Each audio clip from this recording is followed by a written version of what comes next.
তরকারি কালারটা সুন্দর হয়েছে রে। হ্যালো, পানি পানি পানি পানি পানি খাম। আমি জলিল ভাইরে দেখছি আমাকে রান্নাঘরের আশপাশ দিয়ে ঘুরঘুর করতেছিল। আমি 100 ও দিছে তরকারির মধ্যে মরিস।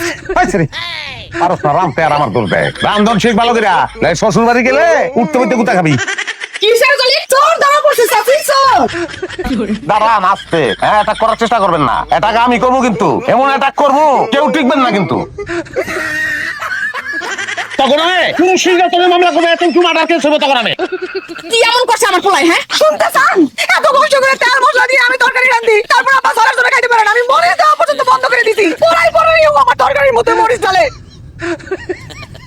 মেম্বারে খবর দিতে হইব, এই একটা হেরস্তা করতে হইব। মেম্বার ফেম্বারে বেইলাছেন আমার কাছে, আমরা ডাইরেক্ট কেস করব একদম জায়গা মতন। হ্যাঁ murder case, attempt to murder case. মামলা তো করবো আমি। আমার বাবারে তুই মরিচ খাওয়া মারতে চাইছিলি।